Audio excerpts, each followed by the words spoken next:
You just powered down the Fox, which means this adventure has come to an end, Carl. That's it, man. Let's get the fuck out of here. That was a long ride back from Philly. You and Q. Said you? Nope. Hey, man, yeah. It's a Fox from 1988. Yeah. This podcast has petered out. Yeah, we're out of gas. We're out of gas. We sure are. But the old trusty Fox got us back to New York City. Hey, did what I had to do, right? Thank you, Fox. The Foxaroonie. The Foxaroonie did its job. Until next time, Joey, take it away. I'm here. See you later, Ope. All right, buddy. Love you. Trouble, brother.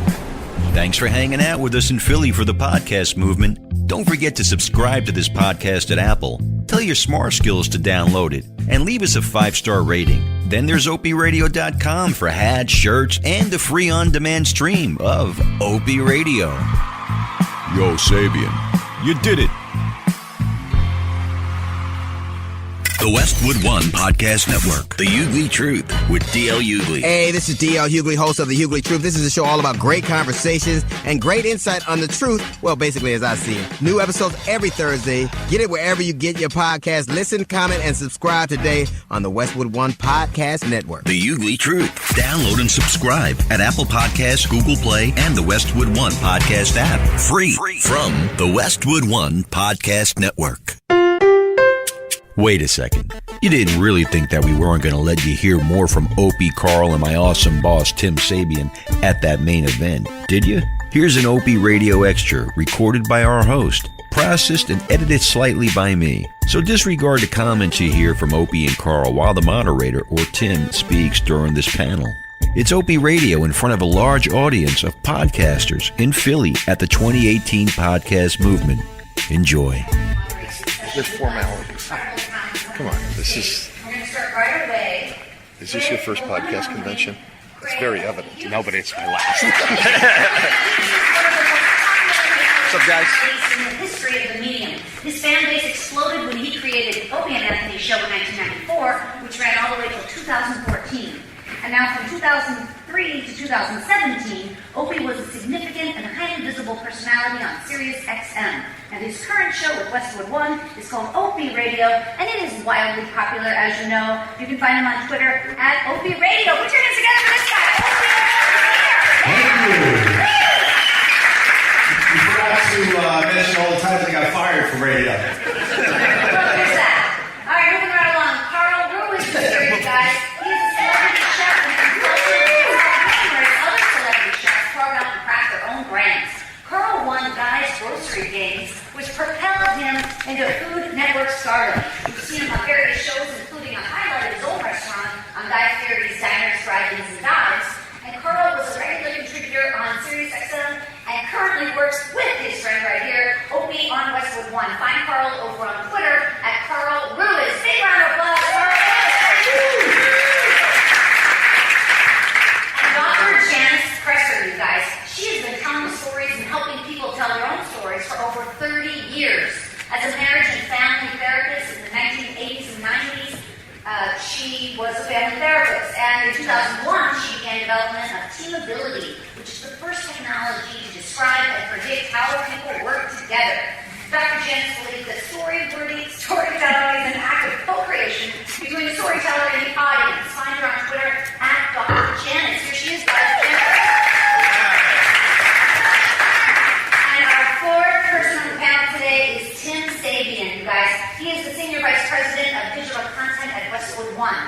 Now, Tim is responsible for talent discovery and content partnership development. Prior to this role, Sabian was at Sirius XM Radio as well, where he served as SVP for the Howard Stern channels and was involved in all aspects of Sirius XM Radio.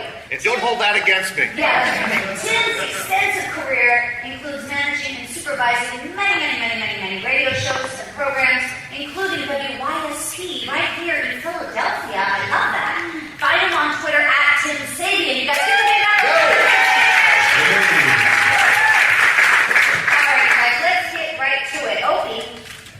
Yes. What have you learned from storytelling, from telling them and also hearing them? Like, what have you learned? Absolutely nothing. Excellent. What have I learned? I guess I learned that The best stories are the ones where people can relate to them.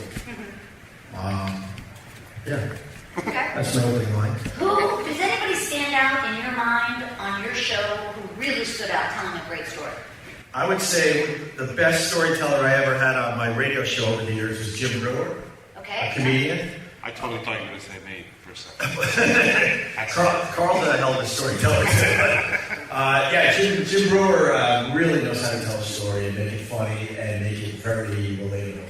Has he been on the new Opie Radio? Not yet. We're just getting started, actually. We've only done about 20 episodes. You started in May of this year. Yes. Right. As far as my podcasting goes, been a radio guy for like 30 years. Yeah. And I'm learning how to take all that experience in radio and move it into the podcast space. And it's been a lot of fun so far.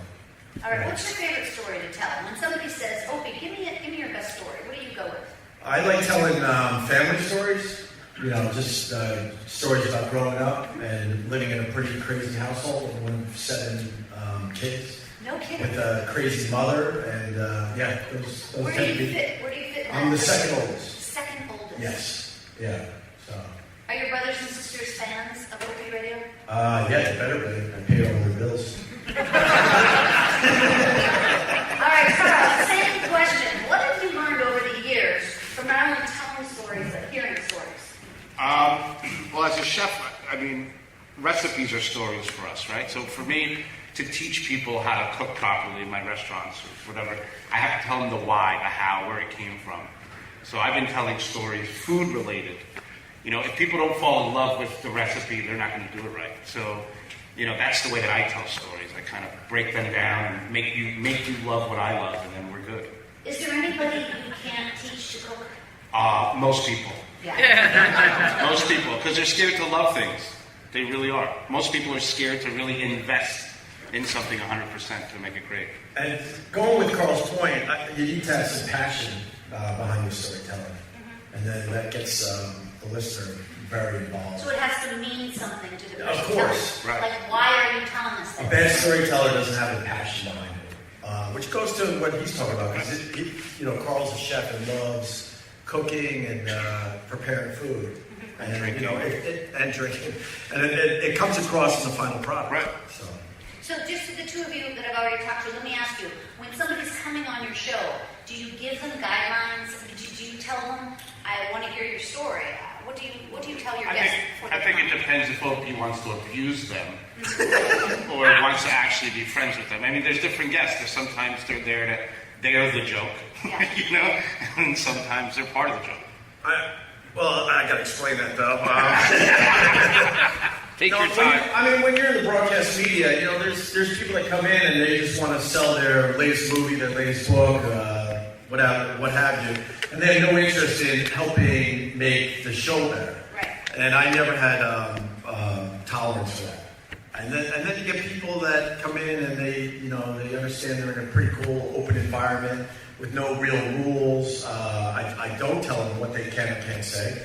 And those tend to be the best guests for my radio show and now my podcast. So here's a question, Opie. Have you ever recorded with someone and they just didn't perform the way you wanted them to, and you did not? Paris Hilton. Paris Hilton. She did not perform the way you wanted her to. No. So you didn't air the episode. No. It was on live radio. Oh, I see. So you Yeah. No, as far as podcasting goes, I'm really picking the people that I know are good storytellers and good guests. But when it comes to radio, I found over the years that a lot of the A-listers were terrible storytellers because they were very protective. They didn't want to say anything too outrageous, because that would hurt their bottom line or their product. And I found everyday people way more fascinating than a lot of the A-listers that came through the studio doors. Interesting. Yeah. But a lot of times when those people, especially the A-listers, are coming through, they kind of have, they already know what they want to talk about, which is probably their upcoming project. They literally come with talking points, and And that's it. we were lucky because back in the day they would go on Regis and Kelly, and then Kelly and whatever it is now, and they would do the exact same interview on our show, and I'm like, screw that, let's try to get some real stuff going on. But no matter what question you ask them, they were able to bring it back to their talking points for the day that some publicist gave to them. Yeah. Which is really one of the biggest disappointments of doing a popular radio show. Because you assume if you're a celebrity and you're in the spotlight that you could just simply, just go. and riff with hopefully funny and interesting people. Yeah, interesting. Okay, Dr. Janice Presser, you are amazing. I met you last night. You have so much good stuff to say. So tell me about your trajectory in podcasting, and then also tell us about your storytelling experience, and telling a good story and hearing a good story. What stands out? That's a lot. So I'm obviously the outlier on this panel. I've never been a professional in broadcasting, but I've been guesting on things for a long time. And when I was thinking about this, I realized I really got my start as a listener to broadcast radio. So if you don't know it, sitting in this room is one of my early heroes, Jerry Black, the heater with the heater, who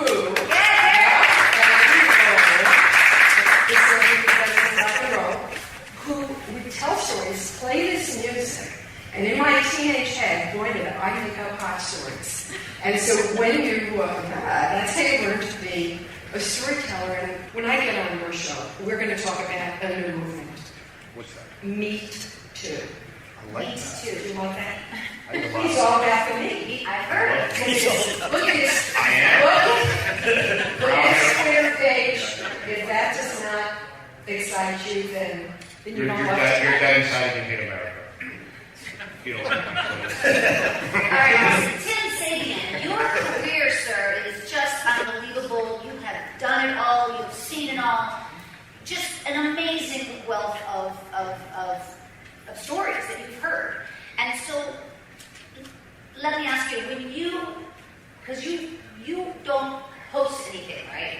You are a producer. You're one of the suits, as it were. I host my life. You host your But when you've done all these radio shows and all these podcasts and the Westwood One, how does storytelling come into that? Well, first of all, Westwood One loves podcasters.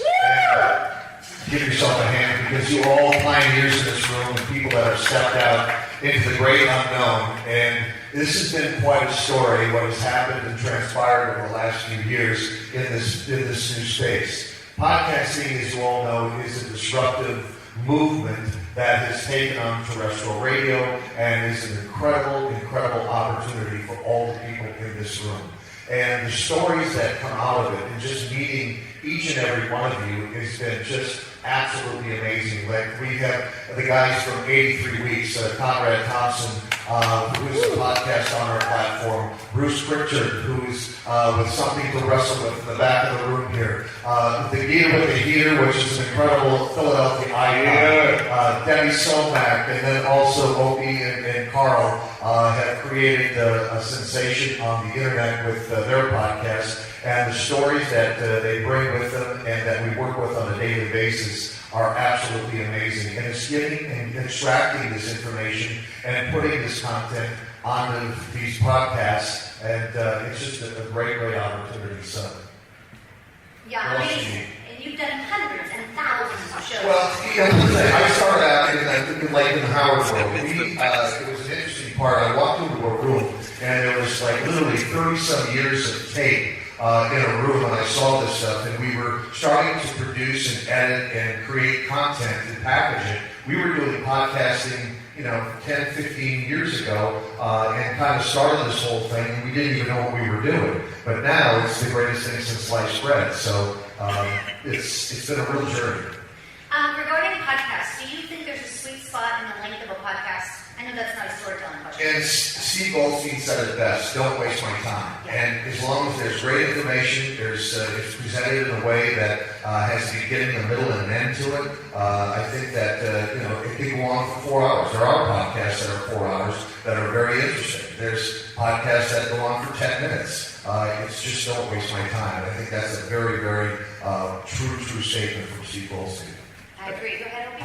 I was just going to tag what Tim said. That's the difference that I'm learning between radio and podcasting. That you got to make sure every word counts. When you do a talk show day after day, the audience will allow and accept you to just kind of settle in and find the sweet spots. But in podcasting, man, if you're not hitting on all cylinders within the first few minutes, they're gone. So, Opie, you have a producer, of course, but in addition, what do you do to prepare for your shows? For the podcast, Yeah. it's very different than a radio show. I always found fascinating, doing radio, when the mic was on was one thing, but a lot of these interesting people that came through, the stuff they were doing, saying when the mics were off during commercial breaks, before they came on the air, and then after the mics went off, was just as interesting. So I'm trying with my new podcast to kind of take a lot of that and exploit that on the podcast. Oh, yeah, you'll be great at that. So, I mean, a lot of times it's me and Carl just walking the streets and seeing what we can come up with. So, Carl, what does it mean storytelling is like a recipe? What are you talking about? Well, it has an end result, right? So a recipe has an end result. Something delicious comes from it. A story is the same exact thing. But You have to be invested in it. You want to have to cook it. You want to have to listen to it. but a recipe can fail, and a story. And stories fail most of the time. I mean, have you heard some stories out there? Yes. So when it comes to storytelling, and you hear a good one, what did you just hear? I heard something. It was great. It was a little story. It took me away from whatever I was thinking about. So there was a beginning and a The middle. beginning, a middle, and end, just an like a end. recipe.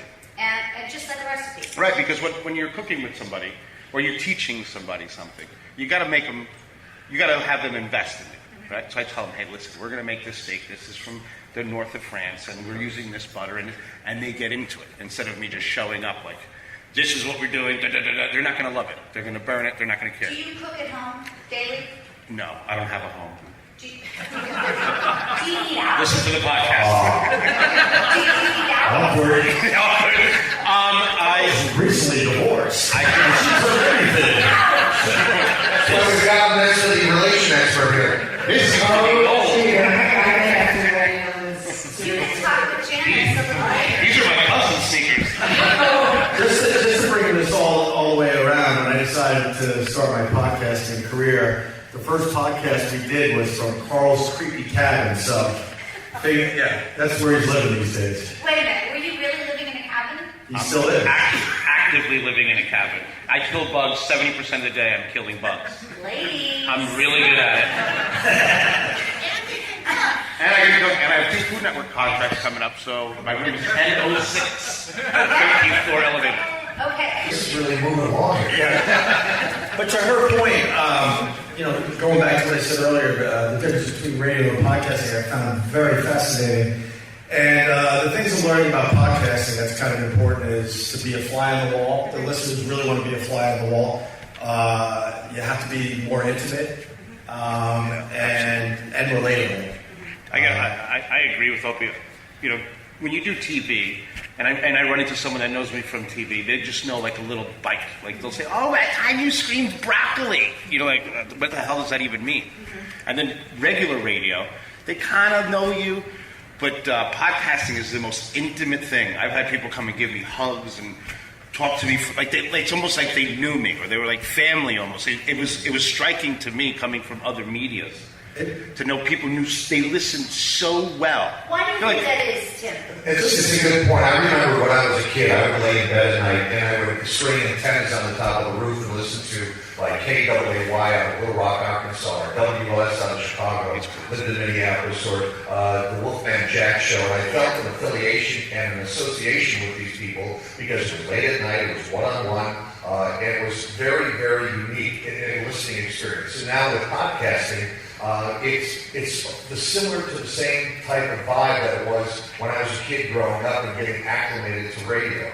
I see podcasters, first of all, you're pulling this content into your life because you feel some affiliation with it, you feel some kind of connection to it, and so that's part number one. Number two is that the people like Carl and Opie, when I listen to their shows, or I listen to 83 Weeks, or I listen to other podcasts on our platform, I feel some kind of connection there. I feel like I'm in the crowd with them.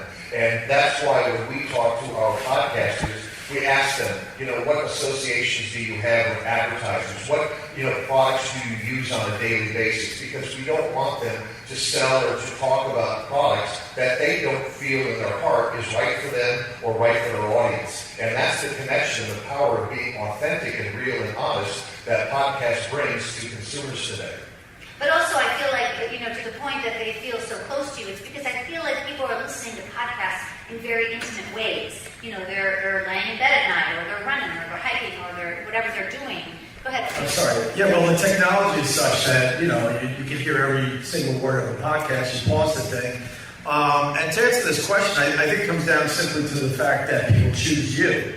When you're part of a big radio show, people don't necessarily choose you. Sometimes it's just background noise. They kind of know who you are, but then you meet them and they're like, I'm a huge fan. And then you ask them, what bit they liked, and they don't even have an answer for that. But when we run into our listeners from the podcast world, which, like I said, once again, we're really new to, right. These people know every single word, and they're picking up on everything, and they're kind of really digesting these episodes very, very slowly, and they're saving them, which it's such a different world to me. The other thing, somebody mentioned this to me today, which I really thought was a great observation. It's an IMG kind of compatible platform. Biking, hiking, walking. So it's a companion piece, and really podcasting has become a companionship with the consumer, between performer and consumer, and it's a much tighter bond than anything that I've seen, like radio, terrestrial radio, or television show, or so forth. How do you get out of your guest a story rather than their life story? In other words, who can encapsulate their whole life in 20 minutes or 40 minutes? One thing that I found is that these guys don't do interviews, they do conversations. And I think there's a big difference between sitting down and when they were on a terrestrial radio show, they brought in a guest, they did an interview, where these are more conversations. They're more intimate, they're more direct. There's some vibe about it, about them being in the environment that they're in when they do capture these performances, that they're just performed differently than they were when they were on terrestrial radio. Okay. Well, you got to make people comfortable. Whether it's the atmosphere they're in. Sometimes it's as simple as asking them, how's your day going? Right. And it throws them off guard a little bit. You're not hitting them with that first heavy question. It's like, hey man, how's it going? How's your summer going? And they tend to take a deep breath and relax and settle in, and then you just like Tim said, you try to have a conversation. But when I prepare for I don't want to call it an interview, talking to somebody, I just have a few basic bullet points, and then in my mind I'm like, okay, I want to hit these 4 or 5 bullet points, and whatever else happens in there will be just bonus. And if you don't understand how they respond to you, then the odds are that the audience at home didn't either. So let's just edit the hell out of it. I see. You try to get them to reiterate, tell you a different way. Oh, sure, yeah, exactly. And one of the things too I noticed, like in terrestrial radio, there's a lot of these interviews or so forth that are set up because of maybe there's an advertising buy, or they're mandated to the talent, and the talent has zero connection to the interview. For example, the other day, Opie had on Robert O'Neill, who was the guy that took down bin Laden, and you could see a genuine connection and a genuine interest in what this guy was saying. And listening to that podcast was so powerful, just the conversation back and forth, and you can tell when an interviewer is really involved in the conversation because they listen harder. And listening is a key part to it, and you can see when an interviewer is really doing the job when he's really, really listening. I'm sorry. Yeah.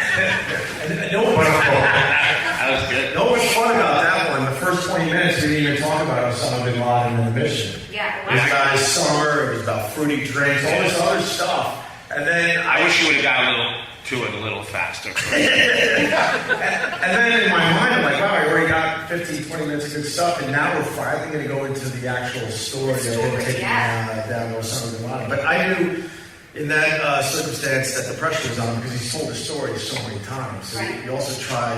I mean, you don't accomplish it every time, but you try to get a different version of the story or something different out of these guests, knowing that they're doing everyone else's podcast or everyone else's radio show. Do you listen to your guests ahead of time? And like, for instance, that story. No. Did you ever hear him tell that story before?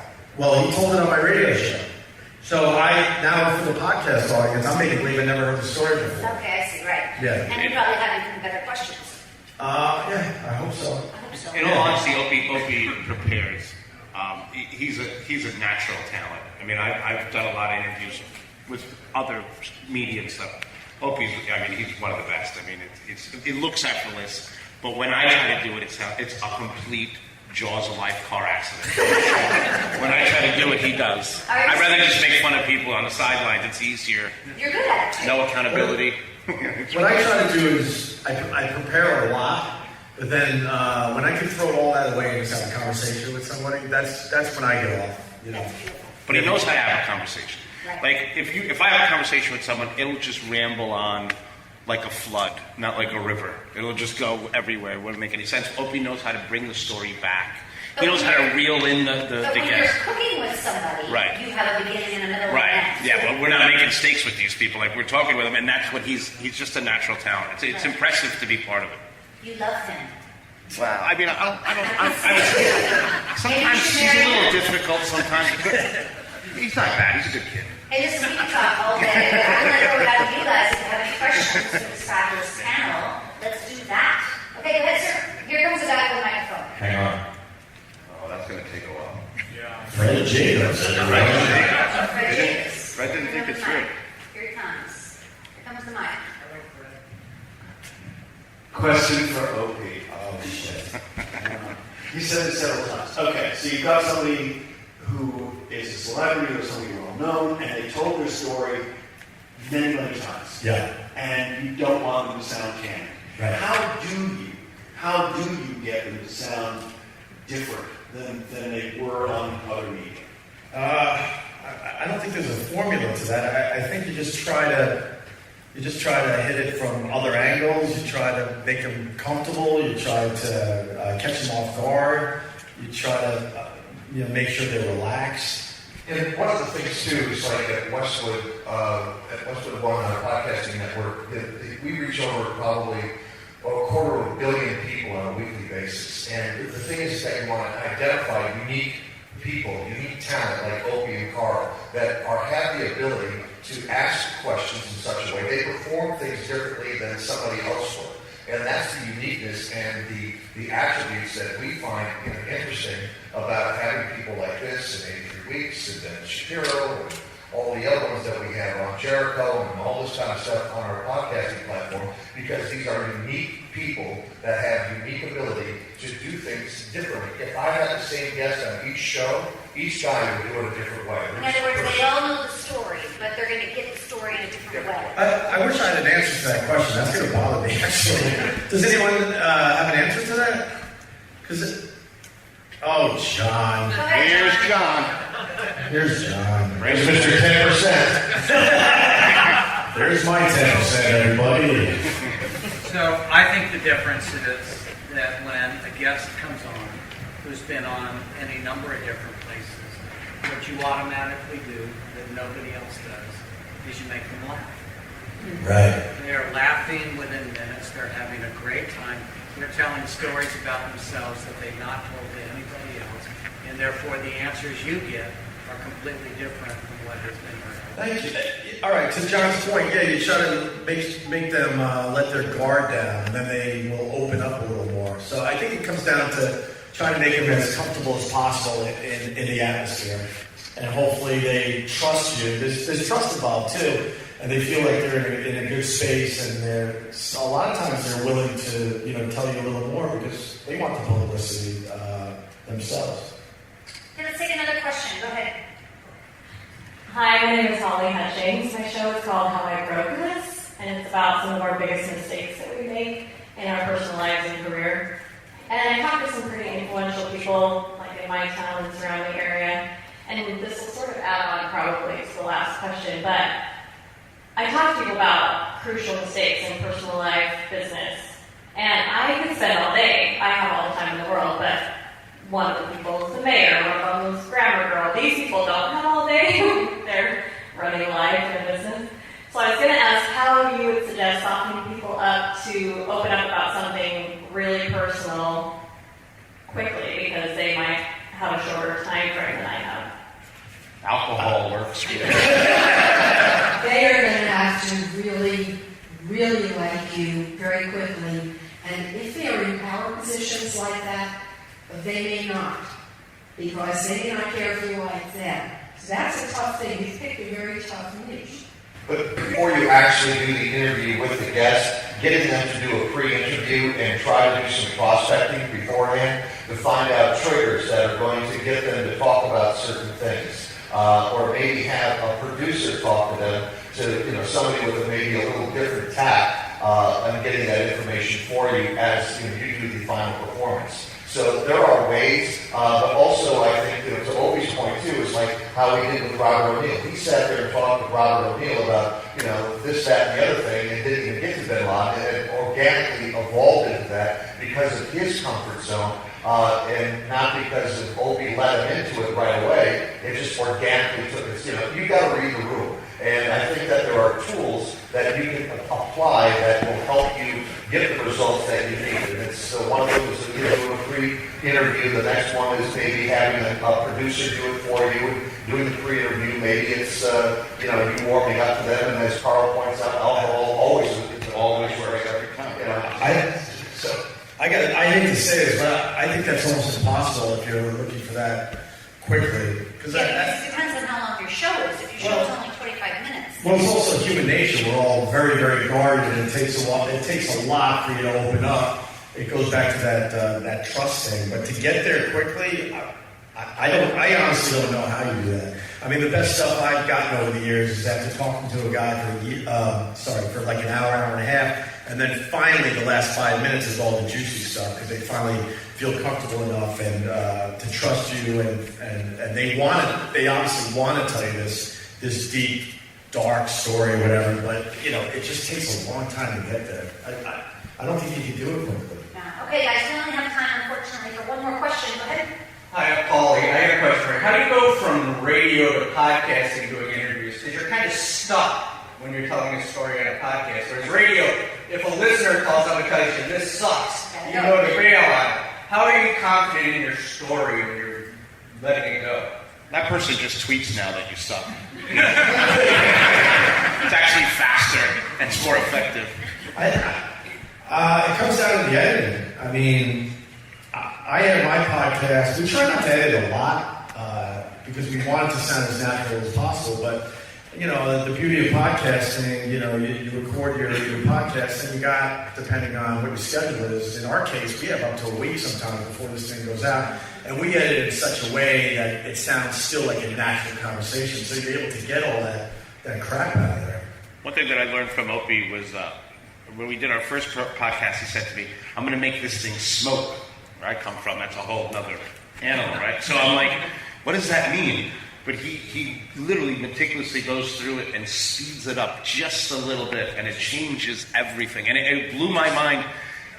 Even though I was part of the podcast, I mean, I did have a couple of drinks, so I forgot. It was a little foggy, but at the end, it was like a completely different conversation. And speed plays a part of it. And it's an editing thing that I've seen it. And Joey from Westwood, I mean, Westwood One's a great company. I mean, the support is fantastic. But I got a great producer that really helps me out. They're good people. We go back and forth in the post-production. And to Carl's point, I edit on spaces and all sorts of stuff. But you got to make sure it still sounds natural because, the podcast listeners are learning that too, man. They're like, oh, this is edited, or this is just not in your head. They're really, really smart. So you got to be smarter than them when it comes to the editing process. There's a higher percentage of nerds listening to podcasts than regulars.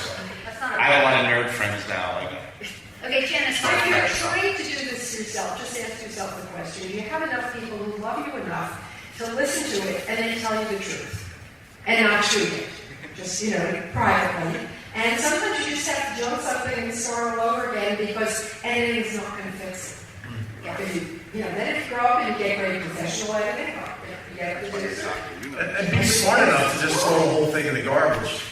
You don't have to put it we all like to hear ourselves talk, so sometimes you're like, oh man, I think this is, But you gotta be honest with yourself sometimes and go, wow, that just sucked. I'm gonna dump it and try again.